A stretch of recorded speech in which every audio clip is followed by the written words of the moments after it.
Terima kasih Anda masih bersama kami di Hot Ekonomi dan kembali kita lanjutkan dialog kita. Pak Hanung, terkait dengan korporatisasi untuk UMKM ini tadi disarankan oleh Bu Nina, kira-kira harus ada insentif lagi nih agar tidak menjadi blunder begitu.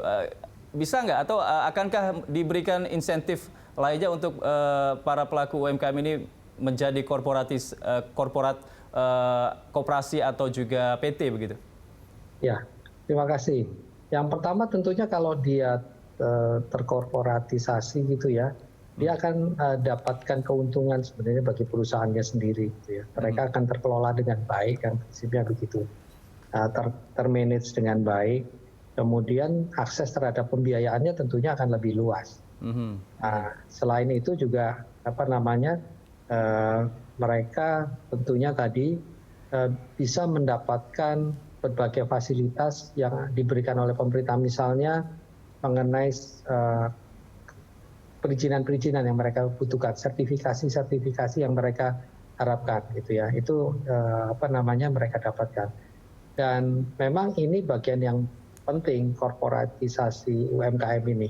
Karena kalau mereka tidak dikelola dengan secara korporat gitu ya, tentunya competitiveness mereka ini dibandingkan dengan perusahaan-perusahaan yang skala besar akan jauh tertinggal.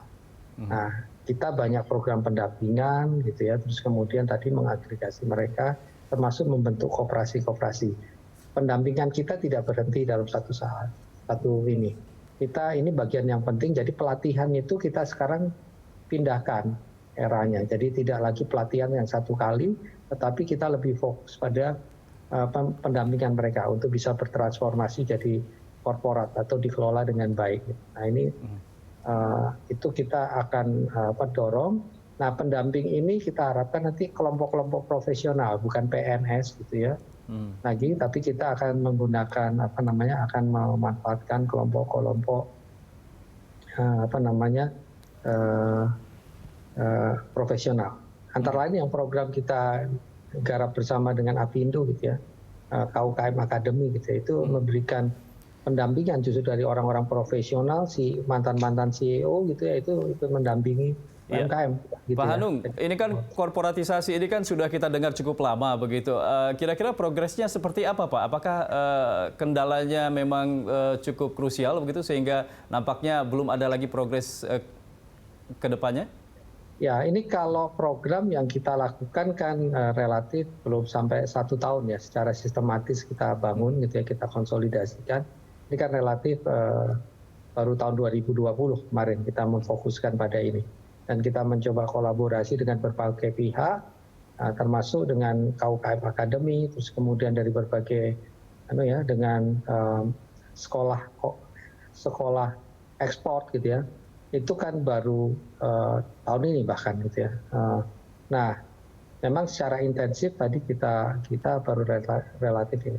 Dan yang kedua yang penting bahwa akhir-akhir ini pendekatan kita tidak lagi fokusnya pada government, tetapi kita bekerja sama berkolaborasi dengan berbagai pihak. Sebenarnya program-program mengenai ini sudah banyak, tetapi tersebar dan tidak terintegrasi dengan baik, tidak terkelola dengan baik. Hampir setiap kementerian itu yang 18 ini punya program masing-masing. Nah, kami sekarang akan sedang kita konsolidasikan secara berangsur-angsur supaya program tadi lebih efektif. Oke, sudah jalan berarti Pak ya untuk korporatisasi UMKM ini ya? Oke, sudah. Saya minta tanggapan dari Pak Ronald. Pak Ronald, Anda melihat korporatisasi UMKM ini apakah cukup memberikan benefit yang baik untuk UMKM? Iya, tentunya Pak. Jadi koperasi tentunya dengan sedemikian banyak rakyat ya dan entitas UMKM sangat dibutuhkan layer atau pengelola.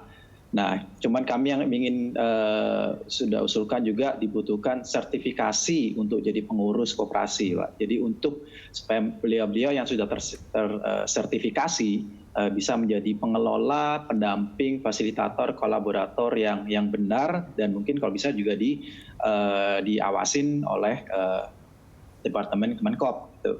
Jadi kita lihat untuk mengelola data yang sedemikian banyak, ya tentunya pemerintah kalau bisa kita menjadi government 4.0 dulu secara terintegrasi, dan sambil jalan sebagian besar dari rakyat kecil akan mengikuti. Jadi tentunya government 4.0 atau digitalisasi ini infrastruktur pendampingan yang terukur dan terstruktur, itu yang akan dibutuhkan. Kalau selama itu belum solid ya, jadi semuanya masih rada kemana-mana gitu, kurang terintegrasi gitu Pak. Oke, Bu Nina, tanggapan Anda, idealnya korporatisasi seperti apa yang dibutuhkan oleh UMKM? Apa koperasi, apakah PT begitu? Ya, itu tergantung jenis usaha ya. Kalau saya lihat ada kelemahan dari koperasi dan juga dari PT ya. Jadi yang satu sifatnya itu sangat merakyat begitu harusnya gitu ya. Tapi yang satunya kan sangat profit ya. Yang paling penting di sini tahapannya ya. Kalau saya lihat tidak mungkin warteg yang sederhana lompat jadi PT kalau dia tidak punya keahlian di situ. Yeah. Ya, jadi pendampingan yang dibutuhkan itu adalah kalau untungnya apa jadi korporat PT gitu dan apa untungnya jadi koperasi, lalu bagaimana impact-nya, dampak dari kalau mereka harus punya laporan kan, dan nanti akan ada pajak yang pasti ya. Jadi tanggung jawabnya menjadi lebih besar manakala diberi kemudahan oleh pemerintah gitu. Tapi yang sekarang kan lihat bahwa mereka senang menjadi sektor informal karena memang tidak tercatat, lalu ya laporannya seenaknya gitu ya. Jadi ada kerugian dari sisi pemerintah tidak bisa menarik pajak dengan baik gitu ya. Jadi pemerintah pun harus bertahap mengubah cara penarikan pajak dan cara memberi insentif. Ya, dalam hal ini kemudahan diikuti dengan tanggung jawab. Saya pikir itu yang belum ada ya, di negara lain ada ya. Jadi misalnya harus punya alat yang terukur untuk bisa dicek pajaknya, misalnya di Amerika atau di negara lain itu ada alatnya gitu ya. Nah, ini yang belum saya lihat. Ini menarik ini. Ketika UMKM atau bahkan usaha mikro ini dijadikan dikorporatisasi atau dijadikan koperasi, otomatis nanti akan ada pajak begitu. Nah ini bagaimana Pak? Apakah ada insentif untuk korporatisasi ini? Ya, jadi kalau sebenarnya pajak ini kan kewajiban ya. Nah, jadi ini kewajiban warga negara gitu. Jadi berapapun besarnya, ini sebenarnya ada kewajiban kita untuk pajak. Sebenarnya yang dikeluhkan oleh masyarakat ini bukan membayar pajaknya. Tetapi proses administrasinya itu yang mereka belum siap gitu ya. Kalau masyarakat kita sih umumnya diminta bayar pajak tidak ada masalah saya rasa gitu ya.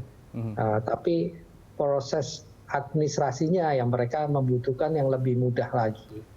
Nah, kemudian insentifnya tentunya kalau diharapkan bahwa kalau ke depan itu kalau mereka punya ada berapa kemudahan yang mereka bisa dapat, salah satunya perlindungan. Misalnya kita kan sekarang diwajibkan untuk memberikan perlindungan hukum gitu ya.